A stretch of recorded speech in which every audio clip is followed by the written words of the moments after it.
It's yet another adventure with HiddenIncaTours.com. Today we're flying into the city of Cusco, and we're going to be exploring one of the more popular of the ancient sites called Ollantaytambo, which is located in the Sacred Valley, actually the northern end of the Sacred Valley of Peru. So here's our plane landing from Pisco on the coast, and the flight time was only 45 minutes. And now we're in the city of Cusco itself. But as I said, the focus of this video is about Ollantaytambo, and I think I can quite definitively state that there were two distinct cultures that existed here. The most famous, of course, being the Inca, and this is part of their construction, rather crude staircase, and then these massive engineering marvels, which are the Andene terraces. The ones here are Royal Inca terraces, and they average 10 to 12 feet high. So as we proceed up another Inca staircase, relatively rough as you can see, with a broken stone and clay mortar as filler.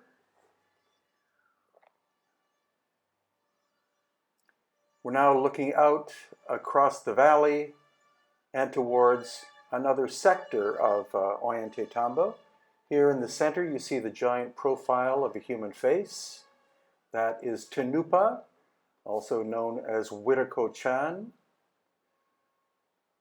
And then a temple on the left.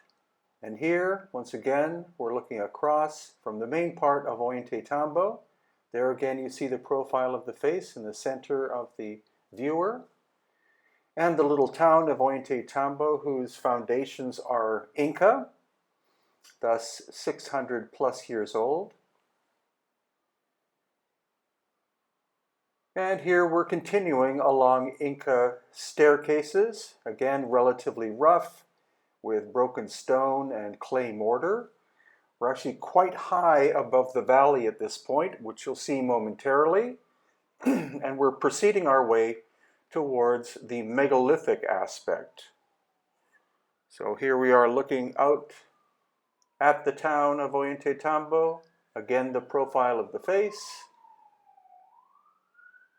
and then proceeding slightly higher up. We're more or less at the top of the major Ollantaytambo complex, at least the Inca aspect, which makes up about 90 to 95%. And now you see how high we are above the valley floor. And again, the massive terracing system constructed by the Inca.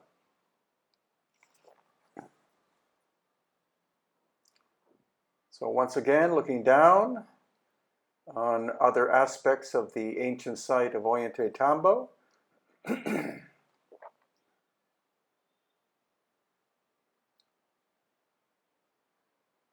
And now we get the first glimpse of our final destination, which is the megalithic aspect of the Ollantaytambo complex. Once again, massive terraces, as you can see, built by the Inca. And now proceeding again towards our true focus, which is the megalithic aspect. This, once again, is Inca construction. You can see relatively rough, not an easy task, but relatively rough as compared to what we're going to see.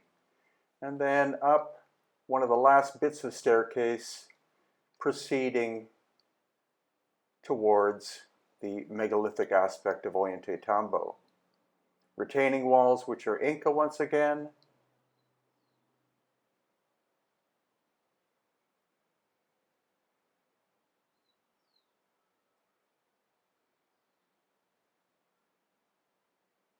And here a large retaining wall constructed during Inca times out of stone found in the area. Some is a kind of shale or slate, and the other is porphyry granite. Now here we go. We're starting to see very large cut blocks of stone. That doesn't match in with the Inca staircases that we were looking at. You can see the scale and the fact that these are partially buried in the ground, which is quite intriguing, as if they have been there for a long, long time.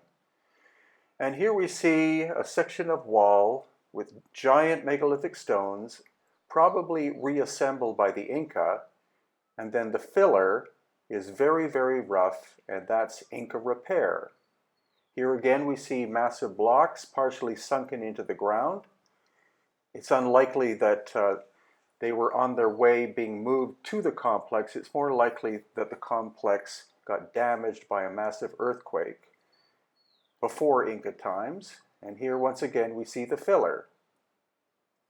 So the filler stones underneath were put in place by the Inca when they discovered the megalithic complex that you're now looking at, including that large wall. And here we'll see the incredible tightness of fit of these shim stones in between the blocks of porphyry granite that weigh 60 to 70 tons apiece.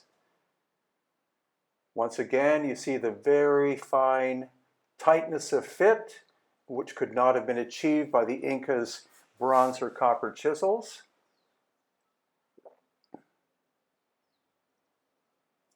And once again, you see filler stone at the bottom put in place by the Inca when they discovered these massive blocks in place. Here again, the incredible tightness of the fit.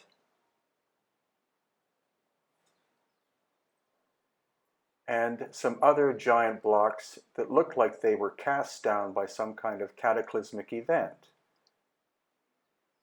Here again we see that the Inca probably rebuilt that wall that we're looking at.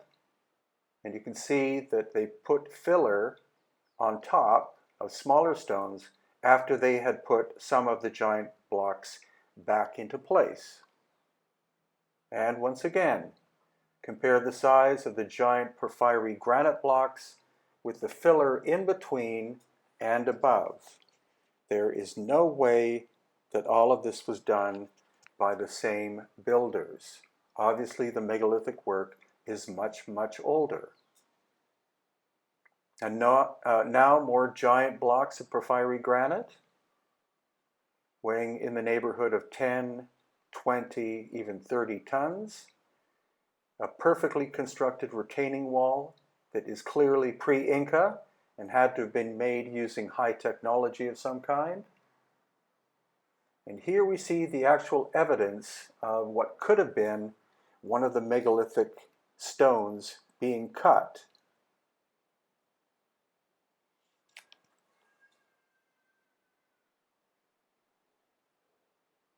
The erosion on the surface shows thousands upon thousands of years of weathering. And now we're going down to the last section. This is just below the so-called Sun Temple. And once again, see the incredible tightness of the fit of the porphyry granite stones. Once again, more or less rubble on top and in between the stones, and incredibly fine finish in the lower section. And here inside one of the niches, you see the complexity of the joinery, and again, the tightness of the fit. Now this area is quite possibly the finest polygonal work ever done in the Americas. Every block is a different shape and size. The porphyry granite comes from a mountain across the valley. It's the very top of the mountain. And once again, astonishing levels of precision. Every block a different shape and size, fitting perfectly together. And here, the lichen is growing over a joint. So once again, you see how incredibly tight the joinery is. You cannot fit a human hair in the joint, and the tightness of the fit goes all the way from the front to the back of the stone. And here, another example of that. Look at the complexity of the joinery. and the fact that you see no gaps whatsoever. And here you can see the three-dimensional nature of the joins. They don't go straight in, they curve in and around. Now this site called Kenawani will show up in a future video, probably sometime in November or December of 2018. We filmed this in October of 2018, and it's a phenomenal site near Lake Titicaca that few people have ever visited. So if you're interested in joining us in 2019, these are tours where we will visit Ollantaytambo.